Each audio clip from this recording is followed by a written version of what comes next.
This is not the number I wanted to show you today. And honestly, after the week I just had, maybe I shouldn't be surprised. The last 7 days included an anniversary, a birthday, wine, dessert, cake, ice cream, Chinese takeout, and some very questionable late night snacking. But here's the strange thing, the number isn't actually the most interesting part of the story because this week ended with one of the biggest non scale victories I have seen in years. It is week 60 on Tirzepatide, and let me show you what happened. If you're new here, hi, I'm Carrie. I am a nurse practitioner, and I've also been on this Tirzepatide journey myself for over a year now. I'm 55 years old and 5'7" tall.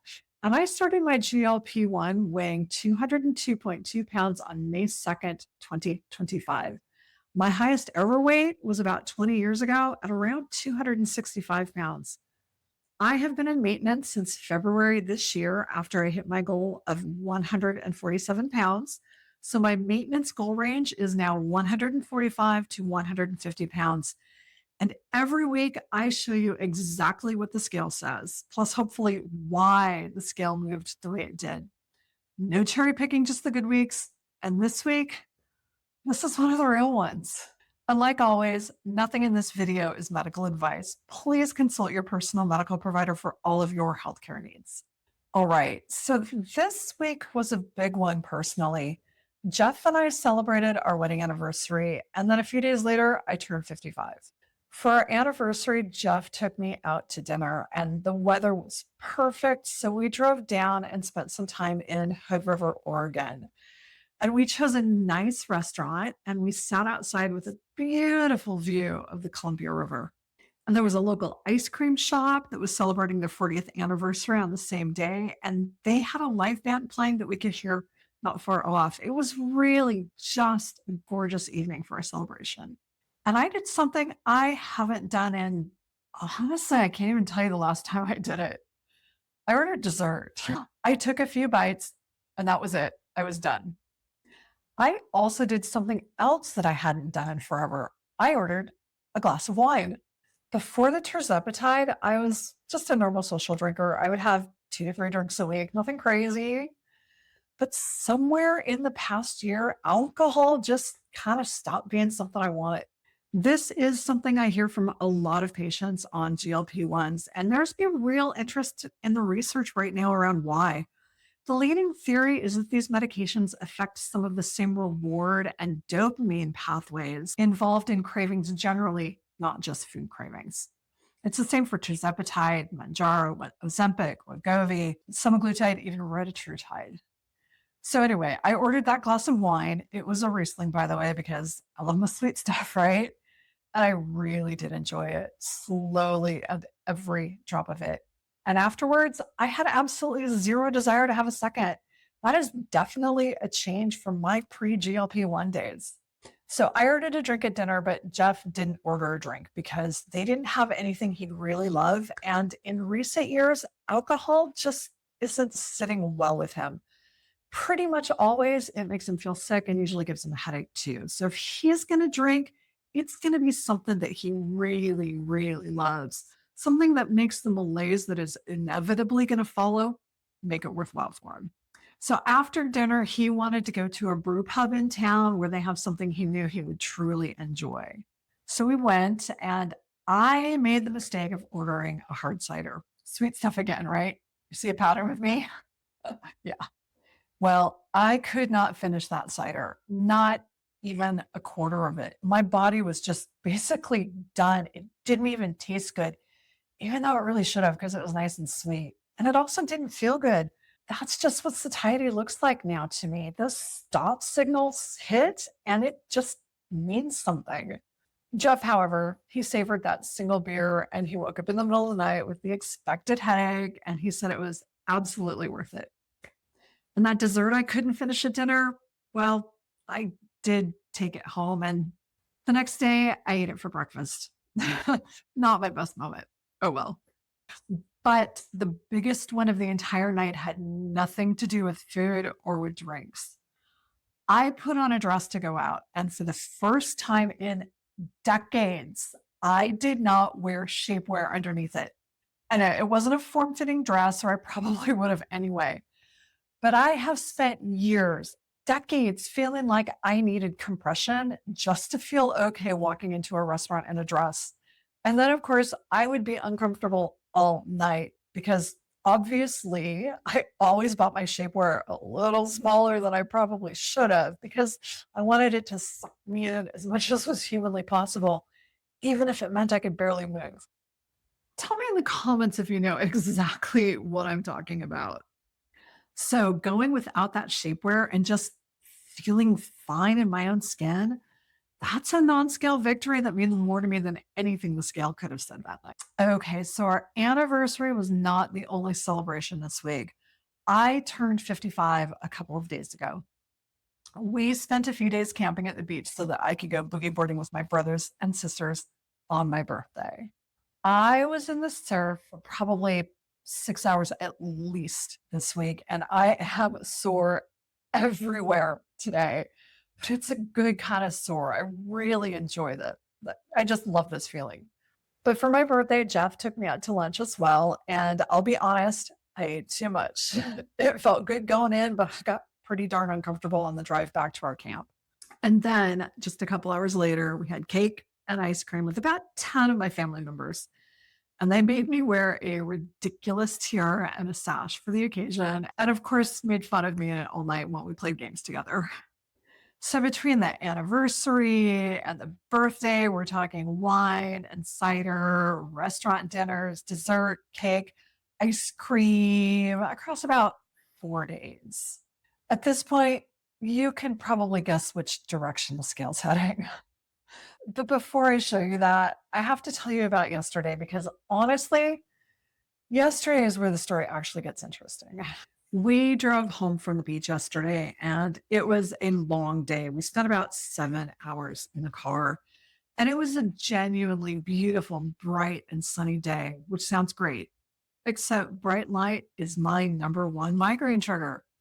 By the time we were about an hour out from home, I could feel the pain really building, and it was hitting right around dinner time. Jeff could see that I was going downhill, and he made the call that we were both too tired to cook. So we picked up Chinese food, that sweet, sticky, delicious kind, of course. When we got home, I ate it, and I took my migraine medication, which for me is a combination of Furoset and Valium. I know that's not the typical migraine treatment, but it's what's both safe for me and what works for my migraines. It works fast, it knocks me out, and it leaves me pretty loopy in the process. I was unconscious on the couch pretty much as soon as I put my fork down. When I woke up a couple hours later, I was still pretty spacey from the medication, and I wandered into the kitchen and I ate Doritos and marshmallows. Leftovers from the beach trip where we had had a campfire with a dozen or so family members and the standard s'more supplies on hand. I don't really even like marshmallows, but I ate a bunch of them. So let's call it what it was. Not my best week for food, alcohol, restaurant meals, dessert, cake, ice cream, Chinese takeout, and sleepy junk food. It happened. Okay, so you've been patient with me enough. Let's get to the number. Last week, I weighed in at 147.8 pounds, nicely within my maintenance range of 145 to 150. This morning, I weighed in at 151. That is a full pound over the top of my maintenance goal range. Now, here's the part that I actually want to spend a little time on because this is exactly the kind of the week that will send people into a panic, and it shouldn't. So let's do the math for just a second. To gain even 1 pound of actual body fat, you need a surplus of 3,500 calories above what your body burns. To gain 3 pounds of pure fat in a week on top of normal maintenance calories, you need a surplus in the range of 10,000 plus calories. That did not happen this week, even with everything I described. So, what's actually going on with that number? Well, I think it's probably a few things layered on top of each other. First off is sodium. Restaurant food, especially Chinese takeout, anniversary dinners, birthday lunches, they're all loaded with sodium, and sodium pulls water in and you hold on to it. That alone can show up as 2 or 3 pounds of water weight on the scale within 24 to 40 hours. None of that is fat. Second, alcohol. Even one or two drinks can shift your hydration status and how your kidneys handle fluid for a day or two afterwards. Well, that's not still affecting me today because that alcohol was 6 days ago at this point. So alcohol factored into last Saturday's weight, but it's not a factor in today's. Third, muscle repair. 6 hours in the surf boogie boarding was actually a really intense workout, especially if your body isn't used to that volume. And though I really wish my body was used to that, because that would mean I spend all of my time at the beach in my wetsuit, my body is not accustomed to that much exercise. But when muscle tissue is repairing itself, it temporarily holds on to extra fluid as part of that inflammatory healing process. That's just a completely normal and healthy response, and it can show up on the scale. And lastly, medication effects. Sedating medications like the Furoset and the Valium combination that I use for my migraines can definitely affect your decision making and your impulse control, which is exactly how I ended up eating the Doritos and the marshmallows I didn't even enjoy while I was half asleep instead of, say, eating nothing at all, which is what should have happened. Put all of that together and 1 pound over my range after a week like this, honestly, it's a pretty mild result. It could have been a whole lot worse. So this is the part that I really want you to take away from this video.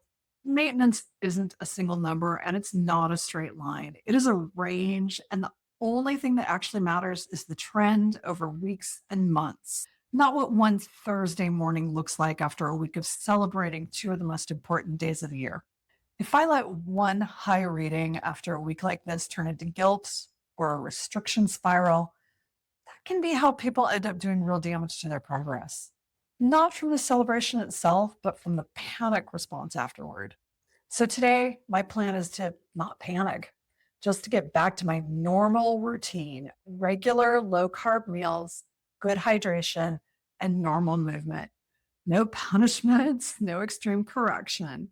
The water weight from this week will resolve itself on its own within a few days, just like it always does. And honestly, between the wine I actually enjoyed, the dress I wore without shapewear for the first time in decades, 6 hours in the ocean for my birthday, and a tiara with my favorite people, if that's what 1 pound over my range buys me, I'll take that trade every single time.